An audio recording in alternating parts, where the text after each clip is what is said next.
Hello.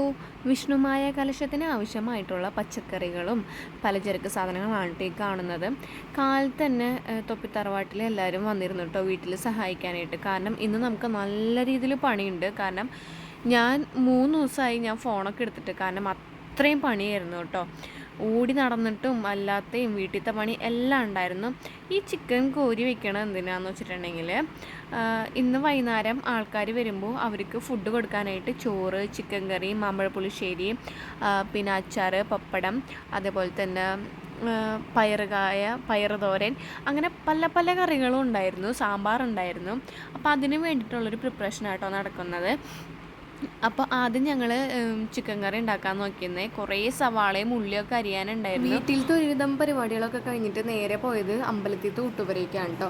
അവിടെയാണ് വിഷ്ണുമായ കലശത്തിന് വേണ്ടിയിട്ടുള്ള ഉഴുന്നുവടയും പരിപ്പ് വടയും അട, അതായത് ശർക്കരയൊക്കെ വെച്ചിട്ടുള്ള അടയും, അതേപോലെ തന്നെ അരി വറുത്ത് ഉണ്ട പിടിക്കില്ലേ അതിൻ്റെ പൊടി, പിന്നെന്തെന്നാ വലിയ വട്ടത്തിലുള്ളൊരു അട, 2 ടൈപ്പ് അടയൊക്കെ ഉണ്ടാവും. അത് കഴിഞ്ഞ് ഒരു 6 മണിയൊക്കെ ആയപ്പോഴത്തേന് ശാന്തി വന്നു. വീട്ടിൽ ഒരുക്കങ്ങളൊക്കെ തുടങ്ങി, വിഷ്ണുമായ കലശത്തിൻ്റെ ഒരുക്കങ്ങളൊക്കെ തുടങ്ങി.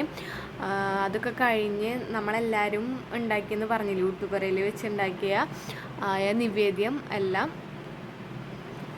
എന്താണ് പറയുക, ഇങ്ങനെ അടക്കൊതുക്കിയൊക്കെ വെച്ചു. അതിൻ്റെ ഹൈലൈറ്റ് എന്താണെന്ന് വെച്ചിട്ടുണ്ടെങ്കിൽ കള്ളുണ്ടായിരുന്നു, മദ്യം ഉണ്ടായിരുന്നു, അതേപോലെ തന്നെ നാടൻ കോഴിയുടെ കാലുണ്ടായിരുന്നു, നാടൻ കോഴി ഫ്രൈ ഉണ്ടായിരുന്നു.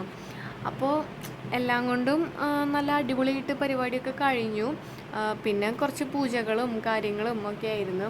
പക്ഷേ എൻ്റെ കണ്ണായ കള്ളുമ്മയ്ക്കും പിന്നെ ചിക്കൻ കാലിലും ചിക്കൻ കറിയിലൊക്കെ ആയിരുന്നു. അങ്ങനെ കുറച്ച് നേരം പൂജകളൊക്കെ ചെയ്ത് കഴിഞ്ഞിട്ട് ഒരു അരമണിക്കൂറൊക്കെ നമ്മൾ റെസ്റ്റ് ചെയ്യാൻ വെക്കും. നമ്മളെല്ലാവരും വീടടച്ച്, കുറേ ആൾക്കാരൊക്കെ ഉണ്ടായിരുന്നു കേട്ടോ. 10-50 ആൾക്കാരുകളൊക്കെ ഉണ്ടായിരുന്നു. പക്ഷെ അവരുടെ ഒന്നും എനിക്ക് വീഡിയോ എടുക്കാൻ പറ്റിയില്ല. കാരണം ഒന്നാമത്തെ തിരക്കായിരുന്നു. സ്വന്തം വീട്ടിൽ പരിപാടി നടക്കണ കാരണം ഒന്നിനും നേരം ഉണ്ടായില്ല. പോക്കറ്റിൽ നിന്ന് ഫോൺ പോലും എടുക്കാൻ എനിക്ക് സമയം ഉണ്ടായിരുന്നില്ല. ഈ വീഡിയോ തന്നെ ഒരു കണക്കിനാണ് ഞാൻ എടുത്തത്. കാരണം ഓരോരോ ആവശ്യങ്ങൾക്ക് ഓടേണ്ടി വരുന്ന കാരണം. അങ്ങനെ ഈ മദ്യം വീതിക്കണ കാഴ്ചയാണ് കേട്ടോ നിങ്ങളീ കാണുന്നത്. അങ്ങനെ എല്ലാവർക്കും ഫുഡൊക്കെ കൊടുത്തു. ഞങ്ങൾ കഥീത്തെ കുറേ സംഭവങ്ങളൊക്കെ കഴിച്ചു കുടിച്ചു.